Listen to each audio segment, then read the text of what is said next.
Students, कल chemical kinetics का जो टॉपिक था उससे हम आगे करेंगे प्रोसीड। देखिए, अब बचा है हमारे पास आर्हीनियस इक्वेशन। आर्हीनियस इक्वेशन है क्या?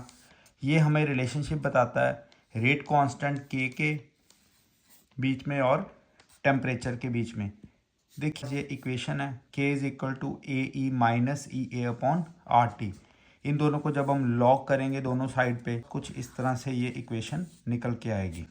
ये वाली ऑल्दो इसकी अभी डेरिवेशन नहीं है आपके सिलेबस में, बट आपको ये इक्वेशन जो है वो याद रखनी है।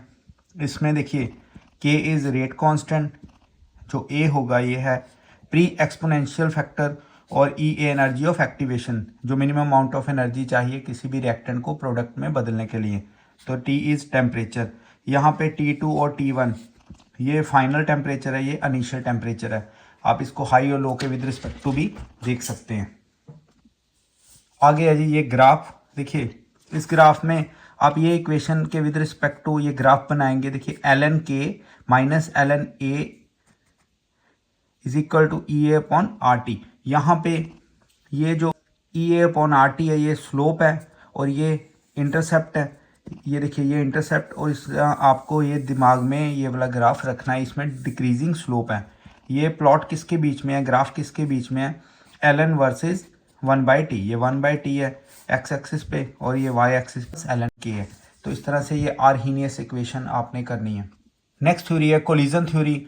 इसमें व्हाट इज कोलिजन थ्योरी? कल मैंने आपको बताया था कि जब कभी भी रिएक्टेंट्स मॉलिक्यूल्स आपस में टकराते हैं, दो तरह के कोलिजन्स आते हैं। एक कोलिजन है इफेक्टिव, दूसरा है नॉन इफेक्टिव। अब इफेक्टिव कोलिजन वो वाले कोलिजन्स होंगे जो प्रोडक्ट में कन्वर्ट हो जाएंगे, मतलब जो हमें प्रोडक्ट्स देंगे। किसी भी कोलिजन को इफेक्टिव बनने के लिए उसके पास ये दो फैक्टर्स को फॉलो करना होता है। एक है एनर्जी और दूसरी ओरिएंटेशन। जो एनर्जी है उसको बोलेंगे थ्रेशोल्ड एनर्जी, और जो ओरिएंटेशन इसे बोलेंगे ओरिएंटेशन फैक्टर।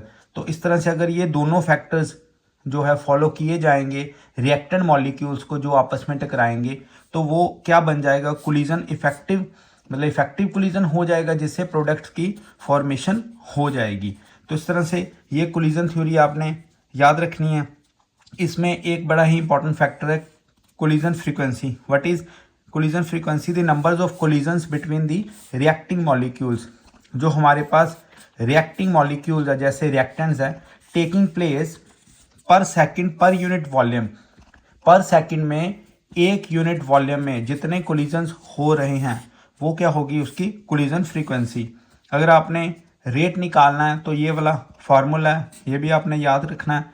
P इसमें है जी स्टेरिक फैक्टर, तो इसमें Z is collision frequency of reactant A and B। इधर ये A B इसलिए लिखा है क्योंकि ये बाई मॉलिक्यूलर रिएक्शन है। दो तरह के हमारे पास रिएक्टेंट्स होंगे।